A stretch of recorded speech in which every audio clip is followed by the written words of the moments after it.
Oke, assalamualaikum warahmatullahi wabarakatuh. Bertemu lagi dengan saya Muhammad Abdullah. Di pertemuan sebelumnya kalian sudah mempelajari yang namanya pembagian hidrokarbon, ya, di mana hidrokarbon berdasarkan ikatannya dibagi menjadi tiga. Ada hidrokarbon dengan rantai tunggal atau alkana, hidrokarbon dengan ikatan rangkap atau alkena, dan hidrokarbon dengan ikatan rangkap tiga atau alkuna. Pada video kali ini saya akan memberikan penjelasan tentang pembagian hidrokarbon yang pertama, yaitu adalah alkana. Maka dari itu simak video berikut ini.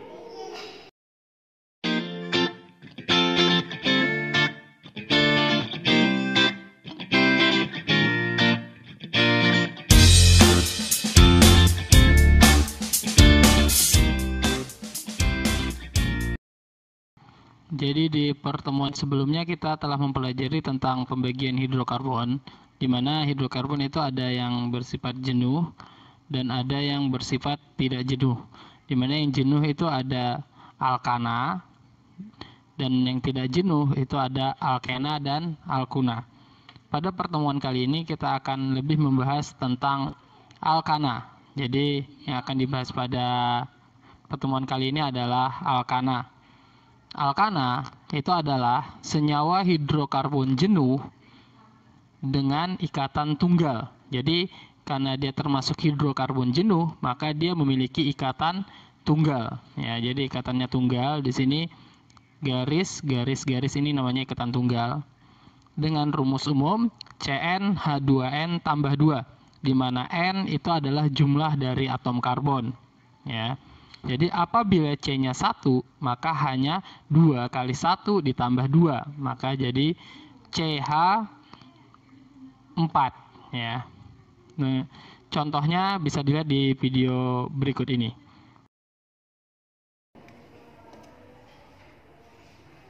Oke, jadi berikut adalah contoh dari deret homolog alkana, di mana alkana punya rumus umum CnH2n plus 2. Ya.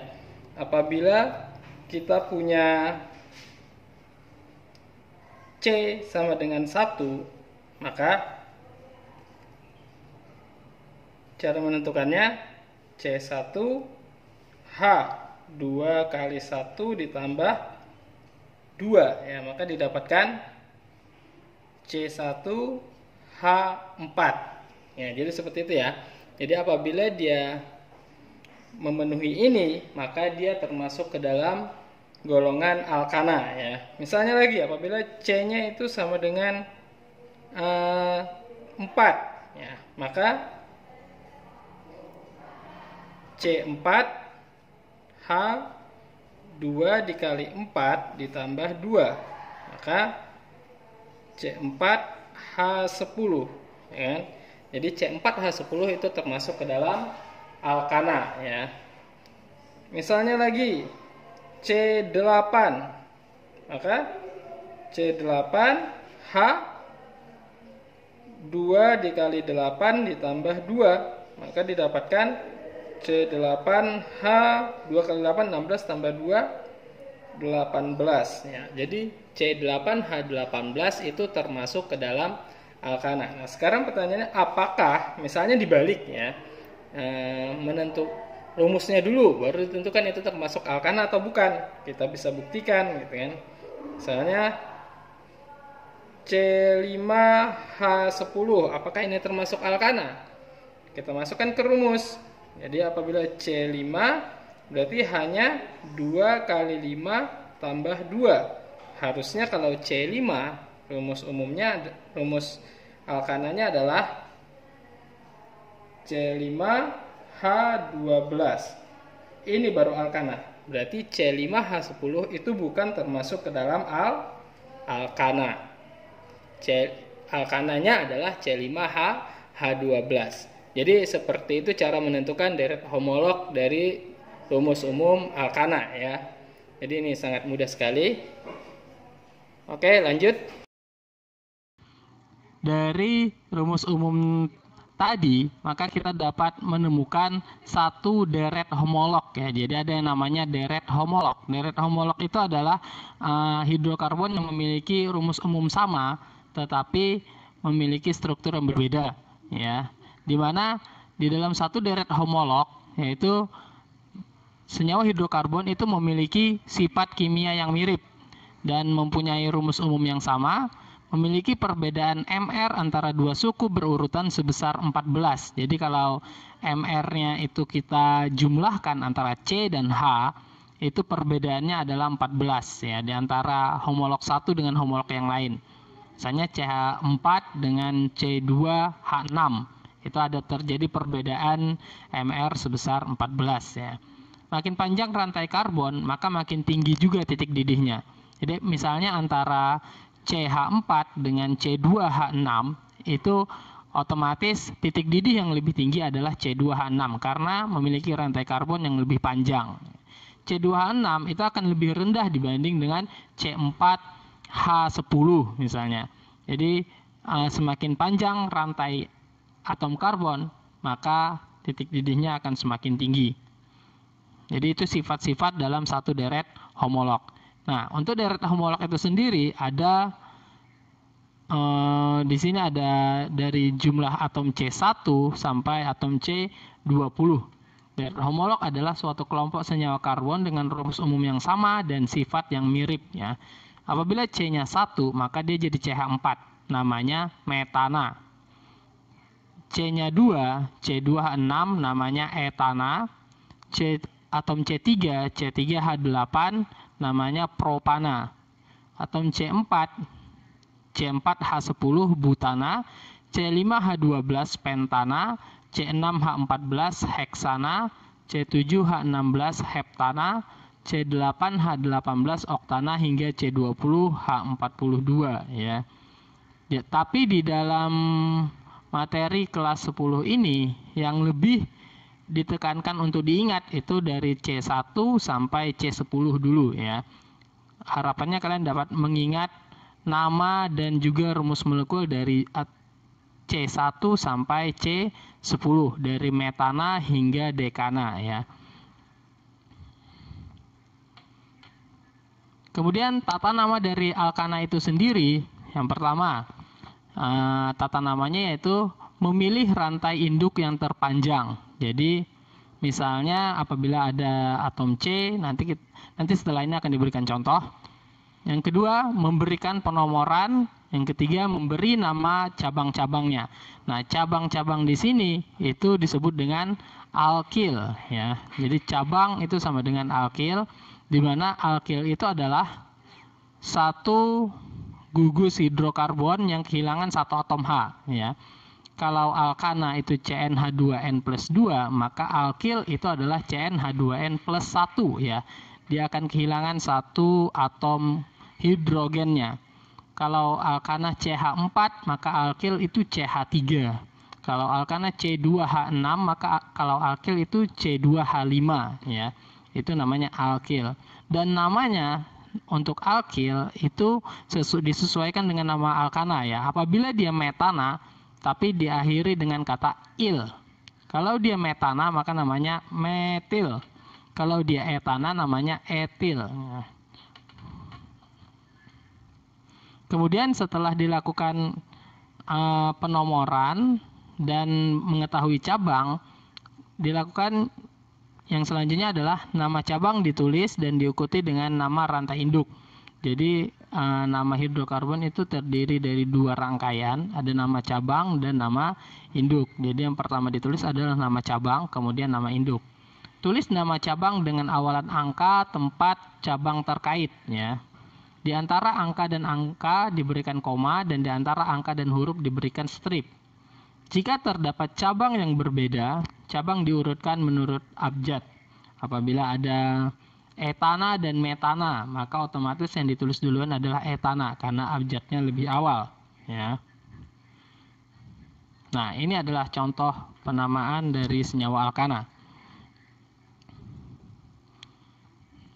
Untuk contohnya bisa perhatikan video berikut ini. Oke, kemudian ini contoh dari tata nama senyawa alkana ya. Misalnya saya punya rumus dari senyawa alkana seperti ini ya, CH3, CH, CH3, CH2, CH, CH3, CH3 ya. Nah, sekarang bagaimana sih cara penamaannya? Maka dari itu aturan yang pertama tadi yaitu adalah menentukan rantai terpanjang ya. Rantai terpanjang itu adalah di mana rantai hidrokarbon itu tidak putus. Itu namanya rantai terpanjang. Kita bisa hitung misalnya CH3 di sini, ini kan ada CH3. Ini kalau kita tarik garis lurus, jumlah C-nya ada berapa? 1, 2, 3, 4, 5 ya, 5. Jadi ini rantai yang pertama kita bisa ambil, ini C-nya ada 5. Kemudian apakah ada rantai yang lebih panjang lagi? Misalnya kita tidak mesti lurus ya untuk menentukan rantai terpanjang, bisa juga berbelok-belok ya. Yang penting dia panjang, C-nya lebih banyak gitu kan. Misalnya kita ambil dari bawah, 1, 2, 3, 4, 5. Sama ya, 5 ya. Misalnya kita belokkan ke bawah sini, 1, 2, 3, 4, 5. Sama juga. Jadi terserah mau ambil rantai terpanjang yang mana. Karena semua jalur itu menghasilkan C5 ya. Jadi sama-sama panjang. Jadi terserah mau ambil jalur yang mana. Mau berbelok, mau lurus, atau belok lurus gitu kan, terserah. Di sini saya akan ambil lurus saja ya biar lebih mudah. Jadi ini kita jadikan sebagai rantai terpanjang karena ini rantainya ada di sini. Ya, ini jadi rantai terpanjang di mana C-nya ada 5 ya.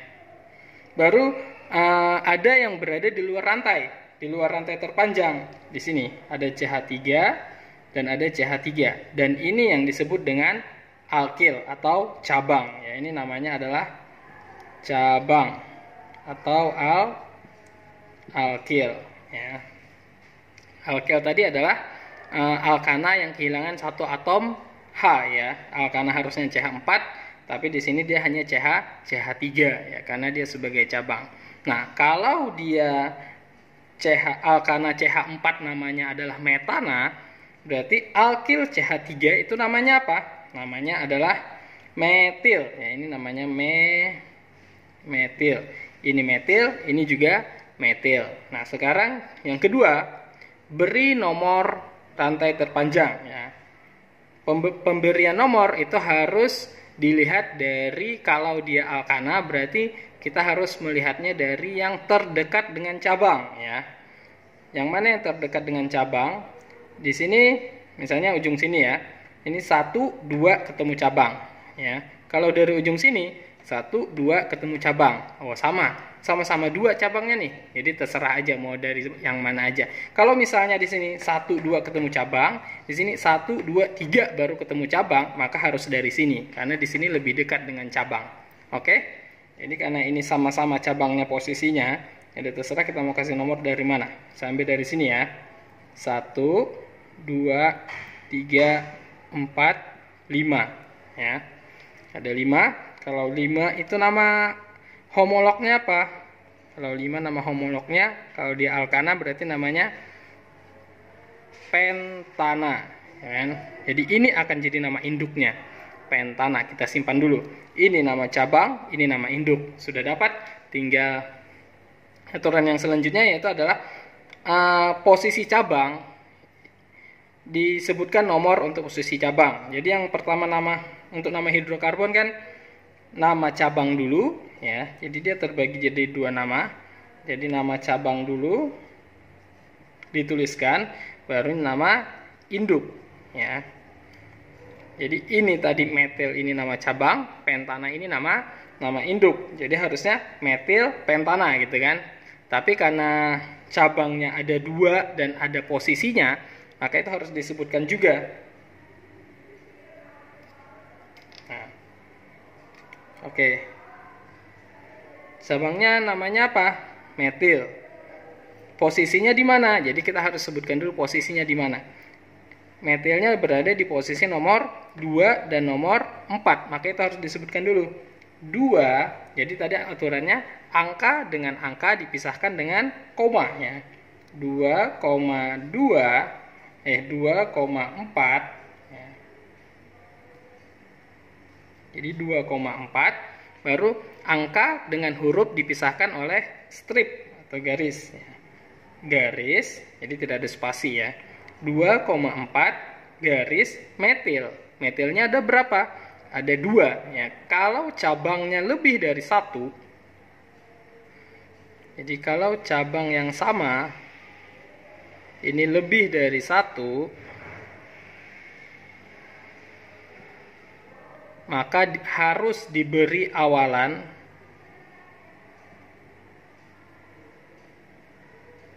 Yunani ya, diberi awalan Yunani. Misalnya kalau dia 1 itu mono, tapi 1 itu jarang dipakai ya, nggak pernah dipakai malah. 2 itu di, 3 itu tri, 4 itu tetra, 5 itu penta, 6 itu heksa, 7 itu hepta, 8 itu okta, 9 itu deka, 9 itu nona ya. 9 itu nona, 10 itu baru deka. Nah, jadi diberi awalan Yunani. Karena ini ada 2, maka dia diberi awalan di ya. Jadi kalau ada 2 metil berarti diberi awalan di. 2,4 dimetil. Ya, dimetil, baru kasih nama induk. Induknya adalah pentana.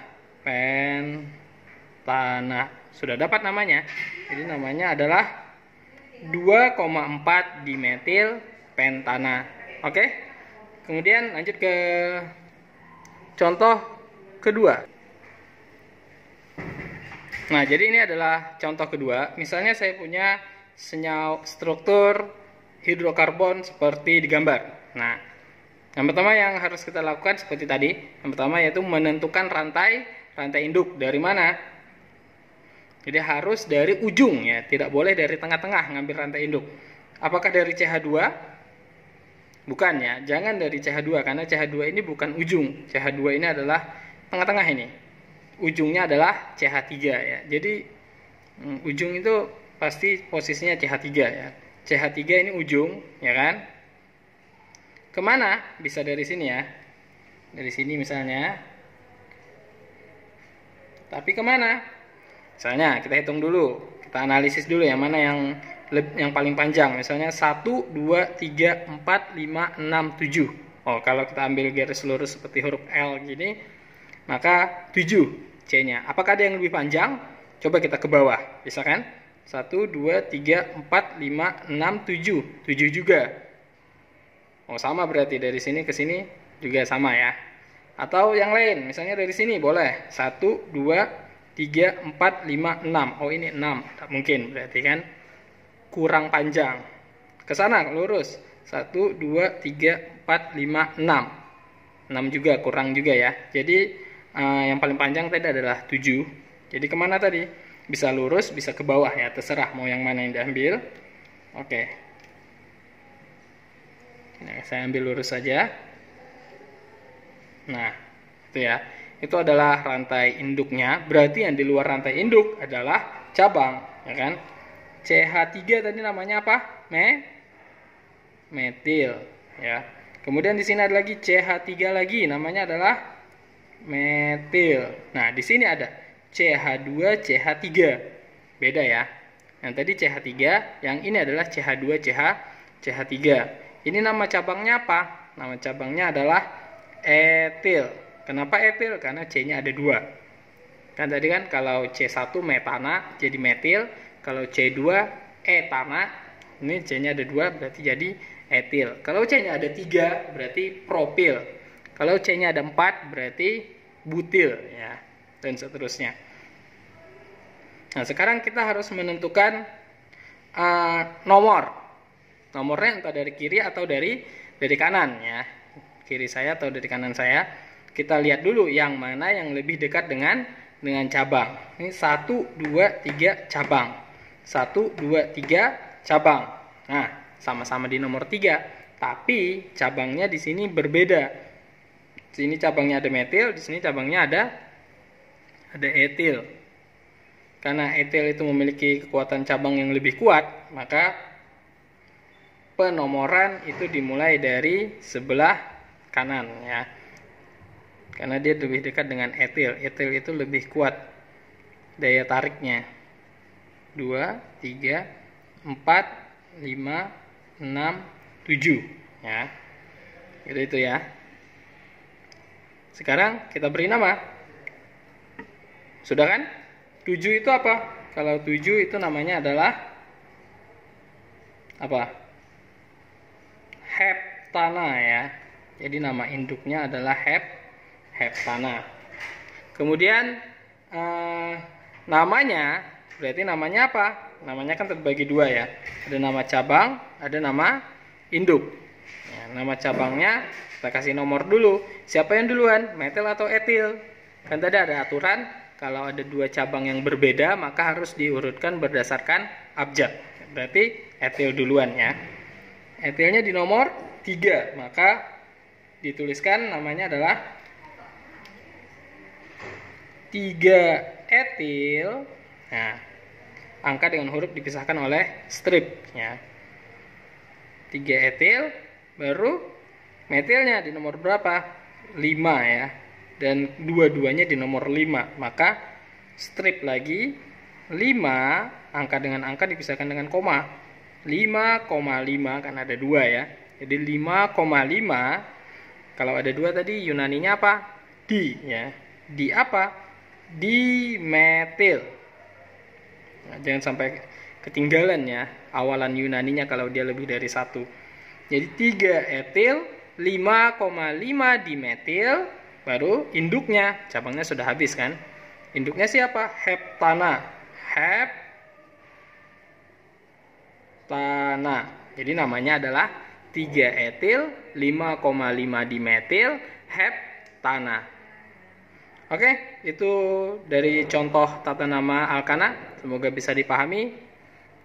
Kita lanjut ke materi selanjutnya. Jadi demikian penjelasan terkait tata nama senyawa alkana. Ketemu lagi pada video berikutnya. Terima kasih. Assalamualaikum warahmatullahi wabarakatuh.